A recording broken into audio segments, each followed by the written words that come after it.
checks and balance. He said, no, they fit in the number criteria. That's all that matters. It doesn't matter what your record is. If you're a convicted criminal, it doesn't matter. You can guard the resources of an urban community.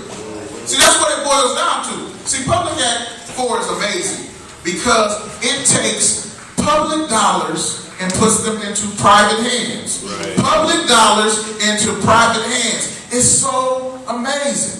People think that, okay, well, let's talk about the unions because this is maybe, I want to make sure I hit this because unions really think they can really bargain. They think they can talk to these emergency managers and sit down at a table and things are going to happen. We had 400 city employees when I took office that were coming out of the general fund. 400. Today we have 14. 400 to 14. So the people that's talking to you at your council meetings, that's telling you that this is going to be good for the citizens, no, this is going to be good for corporations. Because that's the only thing that matters. It all boils down to the money. You know why we know it boils down to the money? When 226,637 people said we don't like Public Act 4, they said, our lawyers say the font size on the J is not the same as the font size on the N, and so because we have a law from 1914, we can throw it all out. Well, let's throw democracy to the wind. Let's throw voting rights to the wind. We can do all of that because we have Public Act 4. Imagine it. An emergency manager technically has more power than the governor of the state of Michigan. Mr. Brown can do the Flint. Yeah. What the governor can't do to Flint. The governor cannot sit down in your council chambers and fire you. But that's what happened with our emergency manager. Since March 17th, 2011, I have not gotten paid as a council person. Zero pay. Now that we have our third emergency manager, not one, not two, but 3 emergency managers that haven't worked. Now, because this is our mayor's buddy, he's brought in and he gets paid as a consultant. Yeah. Elected mayor, see, I wouldn't have a problem if he took the money as the mayor because the mayor deserves to get paid. A mayor of any city, over 50,000 people should get paid for their service. I have no problem with that. But when you say that this is part of my emergency management team and you are a consultant and gives our mayor that we elected a list of chores that he must complete in order to continue to get his paycheck, then I have a problem. Right. But that's what Public Act 4 can do. For example, I am now locked out of City Hall, so after 4 o'clock I cannot come into City Hall unless I get escorted in by the sheriff of my city. But that's just in Pontiac. It's not going to happen here. Because, you know, in Flint, it's just not going to happen. You guys are on top of the ball. You'll never let an emergency manager persuade some of your council people that this is a good thing. That won't happen, will it? That won't happen. I mean, you got too many union workers. This is the home of the Flintstones, right? Right. Y'all not going to let people just trample over y'all and keep their positions.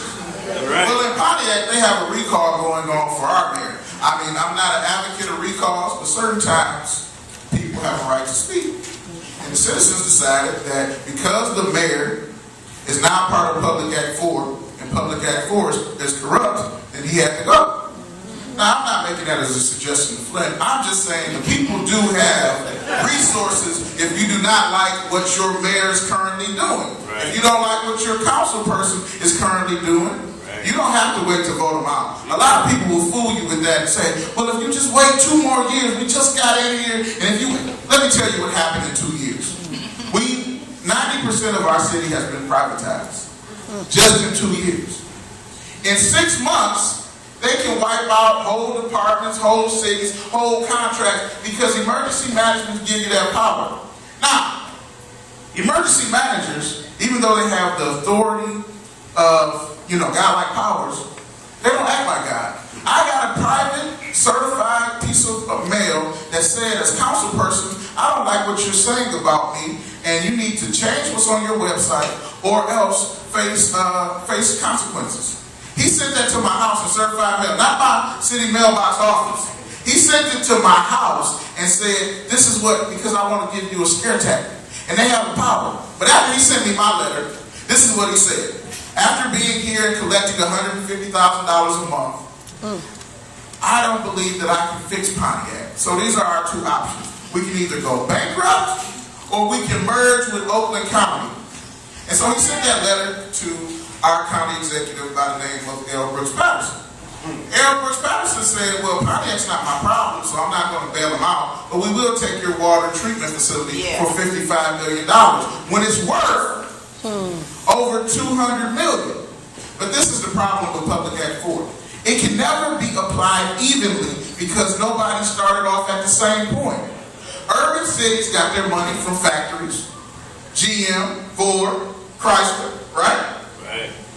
Suburban cities, which were built by the people who got money from Ford, GM, and Chrysler, and who used to live next to you until they got white-collar jobs. I remember. Yeah.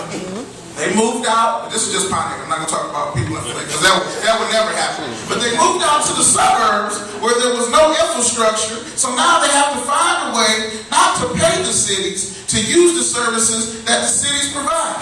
Because when there were factory jobs, we didn't have a problem working in the city, living in the city. But we passed something called residency, where you don't have to live in the city in which you work. That's just common sense. You got to live in the country in which you work. Right? You have to have citizenship. I mean, that's the big debate. As the professor said, they're all over the country fighting about being able to work in a country in which you're not a citizen. But you don't have to be a resident. You don't have to pay Flint taxes. But you can get Flint services. And so now that the plants are closing down, now that the housing collapse has unfairly targeted urban cities, they tell you that it's your mismanagement. I'm 29 years old. The problems that have been facing Pontiac happened before I was born. But guess what? I'm responsible. I elected these people 60 years ago and now we're here. And that's what they tell you. But that's no excuse to allow them to continue to do wrong and blame it on you. That's right. Let me simplify. Emergency managers are the only job that I know of in America that the job is contingent on not doing your job. Once the financial emergency no longer exists, you no longer get a paycheck. So what's my incentive? What's my incentive? If I worked at Burger King and my job was contingent on me not delivering burgers, guess what I wouldn't do? I wouldn't make any burgers. I might sweep the floor. I might put down some chicken nuggets every now and then. But I'm not going to make a burger. Why? Because once I make a burger, my job is gone. And so that's what they're trying to convince Pontiac right now, because I'm not going to talk about Flint. I don't know what's happening in City Hall. I don't think y'all are getting taxed without representation. I don't think that's happening in Flint. Because you guys have a million activists, so I'm just going to stick to my city. I'm going to stay in my lane. I'm going to stay in my lane, Reverend. I'm not going to jump on what Flint is doing or not doing. So, in Pontiac, our emergency manager had a plan where he said, well, I'm going to leave in 2013. Then the signatures got there. And guess what he said? I'm going to leave in 2012.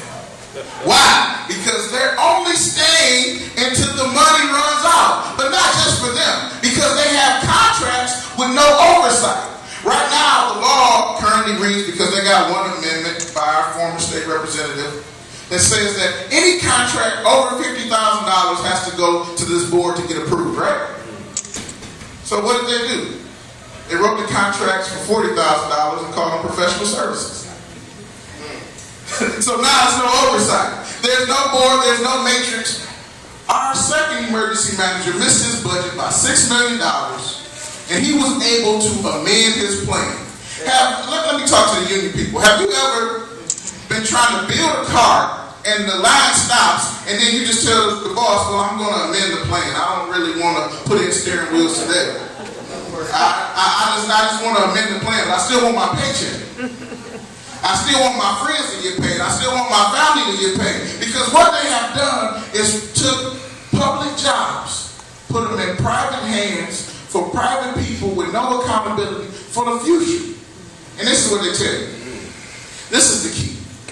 Our second emergency manager, the one that sent me negative mail to my house and all that stuff, he's in the paper right now saying emergency managers don't work. They leave cities gutted without the tools in order to survive. If you don't believe me, you can type it in. His name is Michael Stanford.